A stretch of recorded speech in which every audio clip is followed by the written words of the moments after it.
Hola, ¿qué tal? Muy buena tarde a todos. A nombre de Legal Cloud MRCI y MRCI Magic, les damos la más cordial bienvenida al conversatorio Paquete Económico, Reformas Fiscales y de Amparo 2026. Nos da gusto contar con su presencia en este espacio de análisis y reflexión diseñado para conocer las implicaciones, retos y oportunidades que acompañarán el panorama fiscal del próximo año. Hoy tenemos el honor de contar con un panel de especialistas de gran trayectoria profesional, quienes compartirán su experiencia y perspectivas en torno a las reformas fiscales y de amparo. Antes de comenzar, les presentamos una breve semblanza de cada uno de ellos. José Antonio Pérez Ramos es doctor en Ciencias de lo Fiscal y maestro en Derecho Fiscal. Cuenta también con una maestría en estudios avanzados en derechos humanos por la Global Open University y actualmente cursa la maestría en inteligencia de negocios y Big Data Analytics. Es socio fundador y director general de la firma MRCI.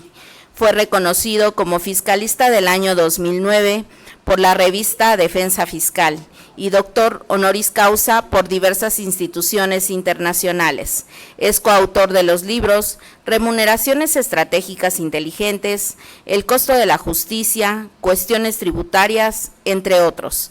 Es expositor, articulista y titular del programa de televisión por internet Pie de Página en la plataforma Legal Cloud. También nos acompaña Pedro Lozano Jiménez. Él es licenciado en Derecho por la Universidad Autónoma Benito Juárez de Oaxaca y maestro en Derecho Fiscal por la Universidad Regional del Sureste.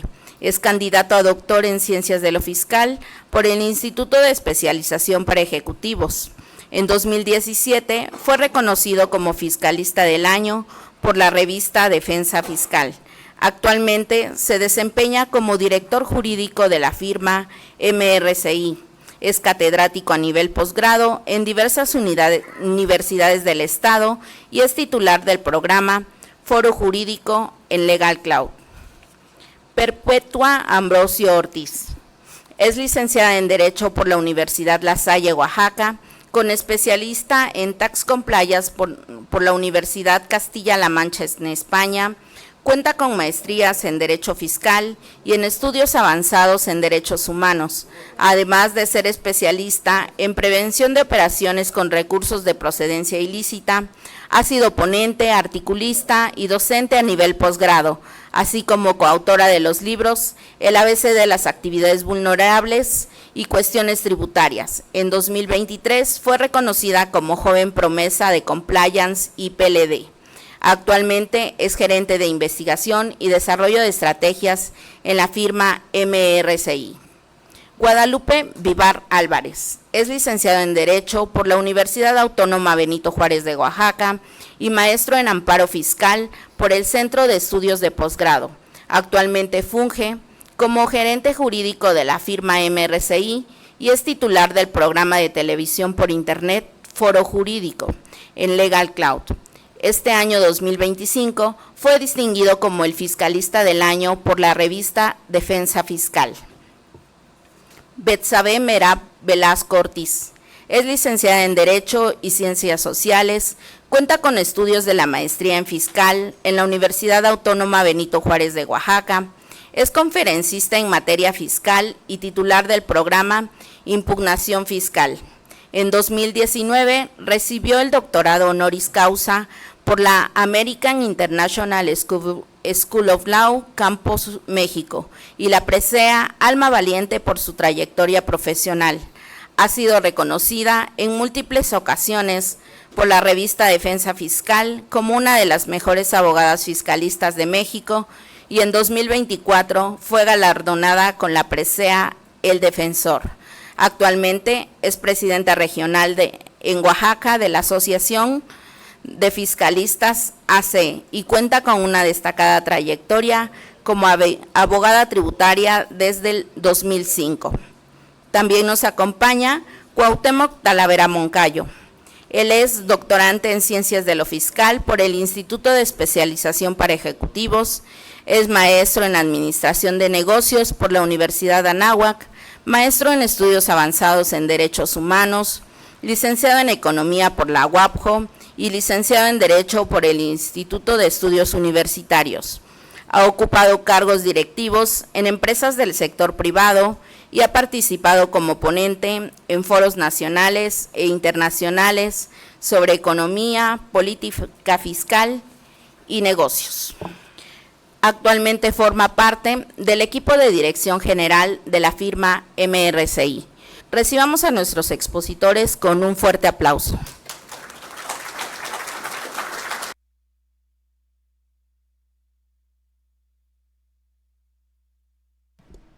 Bien, buenas tardes a todos. Si se escucha, ya se escucha, sí, ya me escuché. Pues bienvenidos a este foro de esta tarde para hablar sobre el proyecto de reformas que todavía no está consolidada como tal, pero los cambios que han habido, los que se publicaron el día de ayer también incluso, con algunas modificaciones menores, pero que en el fondo sigue siendo el mismo espíritu de la idea que trae el fisco, sobre todo en materia de fortalecer su recaudación. De eso les irá a hablar el doctor Cuauhtémoc Case en un rato más. ¿Por qué necesita dinero el fisco, no?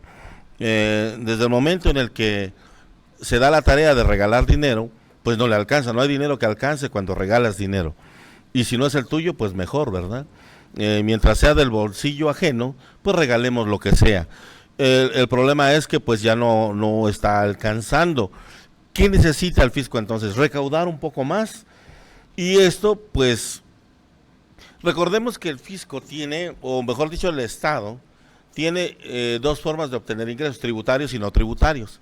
El problema es que de los no tributarios, nada más tiene a los empréstitos, ya no tiene, digamos, Pemex nunca ha sido redituable, salvo aquellos 80 cuando se hablaba de la administración de la abundancia con José López Portillo, y en la actualidad únicamente genera impuestos petroleros, o se le llaman ingresos petroleros para disfrazar el concepto, pero únicamente son impuestos, es decir, IEPS e IVA, ¿verdad?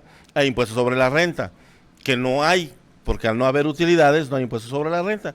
Entonces las dos únicas contribuciones que genera el petróleo, digamos, son IEPS e IVA en su totalidad, y las utilidades que obtienen los vendedores de segunda mano, como son gasolineras, ¿verdad? O gaseras, que generan impuestos sobre la renta. Ahí es un pequeño diferencial, y no estamos hablando de lo que no se reporta o que pasa por aduanas y no entra a la contabilidad del Estado. Al no alcanzarle el dinero al Estado, pues tiene que meter mano a otros recursos. ¿A quién? Al bolsillo del contribuyente. Pero resulta que el contribuyente, de alguna manera, medio paga sus impuestos. Y hay otro problema más. Al no pagar esas contribuciones, el Estado se ve en la necesidad de revisarlo. Revisa al contribuyente y resulta que pues medio anda bien el contribuyente y no encuentra la forma pues de cobrarle. Y entonces empiezan a inventar una serie de cuestiones, como son la materialidad y la trazabilidad, que hasta antes del proyecto de reformas no existía el concepto materialidad, ¿verdad? Y el famoso CFDI, que nunca ha servido para nada, ¿verdad? Y ahora actualmente tampoco sirve para nada. Y al ratito, si quieren preguntar por qué no sirve para nada, les podemos decir por qué no sirve para nada el CFDI. Porque en la actualidad el CFDI ahora, para que tenga validez, necesita forzosamente el acto tener materialidad, es decir, que sea un acto real, existente y comprobable, ¿verdad? Y si no existe ese acto, de nada sirve que esté expedido el CFDI. Entonces, ¿para qué demonios quieres el CFDI si lo que opera o funciona es el fondo del asunto, no el CFDI? ¿Puedes entonces deducir algo que no tenga CFDI? Sí, porque únicamente la formalidad es la que haría falta, pero tienes la materialidad y lo podrías deducir. Esto nos lleva a concluir que el CFDI nunca ha servido para nada. Antes, que se llamaban facturas, comprobantes fiscales y como el nombre que quieran ponerle, nunca ha tenido un soporte jurídico fuerte más que para el aspecto mercantil y en materia civil. En materia tributaria ha sido letra muerta. Tú puedes deducir lo que escribas hasta en una servilleta de papel. Eso, créanmelo, se los juro. Ustedes pueden poner ahí, compré, vendí, etcétera, lo entregas y si el acto existe, siempre ha sido deducible, ¿sí?